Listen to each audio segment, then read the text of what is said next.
Hi friends, 17 April 2024 ఒక చారిత్రాత్మక రోజు. కారణం తెలుసా? శ్రీరామనవమి అని చెప్పకండి. ప్రతి సంవత్సరం వచ్చే రామనవమి అయినా ఈ సంవత్సరం రామనవమికి 2 ప్రత్యేకతలు ఉన్నాయి. అవి ఏంటో ఇప్పుడు తెలుసుకుందాం. మొదటిది, అయోధ్య ఆలయంలో రాముని విగ్రహ ప్రతిష్ఠ అయిన తర్వాత వచ్చిన మొదటి శ్రీరామనవమి ఇది. రెండవది, రాముని విగ్రహం యొక్క నుదుటి మీద సూర్యతిలకం సృష్టించబడింది. సూర్యతిలకం అంటే ఏంటో ఇప్పుడు తెలుసుకుందాం. సూర్యతిలకం అనగా అయోధ్య రాముని విగ్రహం నుదుటి మీద సూర్యకాంతి పుంజం తాకింది. ఈ తిలకం కోసం ప్రత్యేకంగా రూపొందించిన సూర్యతిలక్ మెకానిజంను ఉపయోగించారు. ఈ కాంతి పుంజం 5.8 సెంటీమీటర్లు ఉంది. కాంతి పుంజం రాముని నుదురును 12 గంటల నుండి దాదాపు 3 నుండి 3.5 నిమిషాలు తాకింది.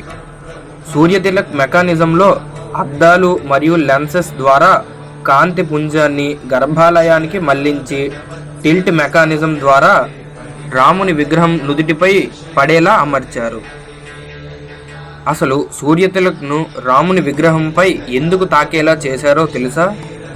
రాముడు ఇక్ష్వాకు వంశస్థు మరియు సూర్యదేవుని వారసుడు.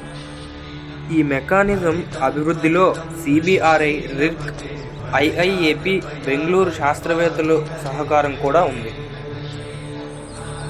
స్టోరీ అయితే అర్థమైంది అనుకుంటున్నా. అర్థమైతే సబ్స్క్రైబ్ చేసుకోండి, అలాగే మీ ఫ్రెండ్స్కి అయితే షేర్ చేయండి.